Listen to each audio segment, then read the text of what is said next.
বিকাশের টাকা ভুল নাম্বারে চলে গেলে কিভাবে ফেরত পাবেন সেটাই দেখব আজকের ভিডিওতে।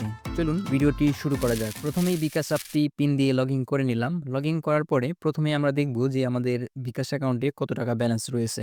এখানে আমরা দেখতে পাচ্ছি ২,৬২১ টাকা ৭১ পয়সা ব্যালেন্স রয়েছে। এখন আমরা একটি ভুল নাম্বারে টাকা পাঠাবো এবং সেই টাকাটি ফেরত আনবো। টাকা পাঠানোর জন্য সেন্ড মানি যে অপশনটি রয়েছে এই অপশনে প্রবেশ করলাম। এখানে প্রবেশ করার পরে এখানে নাম্বার দেওয়ার যে অপশনটা রয়েছে এই অপশনে একটি ভুল নাম্বার দিব। একটি নাম্বার দিলাম। নাম্বারটি দেওয়ার পরে নাম্বারের উপরে ট্যাপ করব। অর্থাৎ আপনি যেভাবে সেন্ড মানি করেন অথবা টাকা পাঠান সেমভাবেই আমরা পরের ধাপে যাব। এখানে আসার পর কত টাকা পাঠাবো সেই টাকার পরিমাণটি দিতে হবে। এখানে আমি ৫০০ টাকা পাঠাবো, সুতরাং এখানে ৫০০ দিচ্ছি। টাকার পরিমাণ দেওয়ার পরে এখানে যে অ্যারো অপশনটি রয়েছে এই অপশনের উপরে ট্যাপ করলাম। দেন এখানে বিকাশের যে পিন নাম্বারটি রয়েছে সেই পিন নাম্বারটি দিয়ে পিন কনফার্ম করুন নামে যে অপশনটা রয়েছে এই অপশনের উপরে ক্লিক করতে হবে। এখানে আসার পরে সেন্ড মানি করতে ট্যাপ করে ধরে রাখুন নামে যে অপশনটা দেখতে পাচ্ছেন এই অপশনের উপরে আঙ্গুল দিয়ে কিছুক্ষণ ধরে রাখতে হবে। কিছুক্ষণ ট্যাপ করে ধরে থাকার পরে একটি ভুল নাম্বারে টাকাটি সেন্ড মানি হয়ে গেল বা প্রক্রিয়াধীন রয়েছে। এখন কিন্তু আমরা চাইলে এক ক্লিকেই এই টাকাটি নিজে নিজেই ব্যাক আনতে পারি বিকাশ অ্যাপস থেকেই। কিন্তু তার আগে বিকাশের হোমে ফিরে গিয়ে বিকাশের যে মেইন ব্যালেন্সটি ছিল সেই ব্যালেন্সটি চেক করব। এই ব্যালেন্স থেকে আমাদের টাকাটি মাইনাস হয়েছে কিনা সেটা আমরা চেক করব।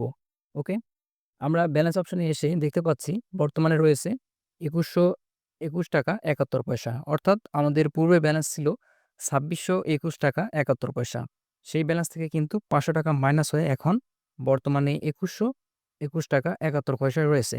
তার মানে এখানে আমাদের ৫০০ টাকা মাইনাস হয়ে সেন্ড মানি হয়েছে।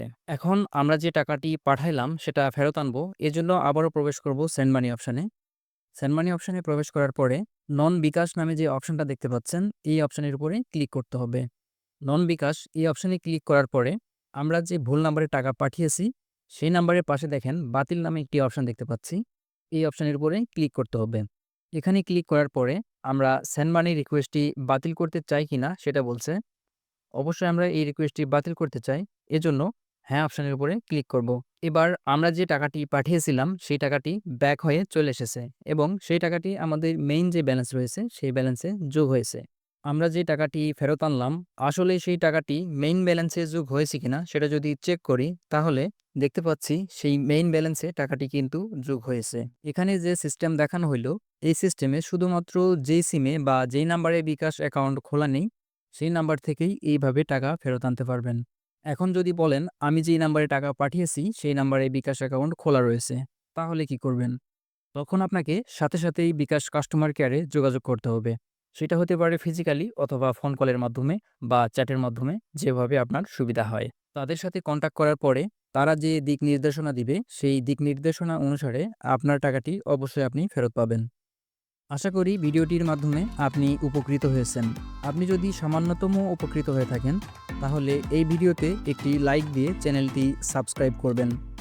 যদি অলরেডি সাবস্ক্রাইব করে থাকেন তাহলে অসংখ্য ধন্যবাদ।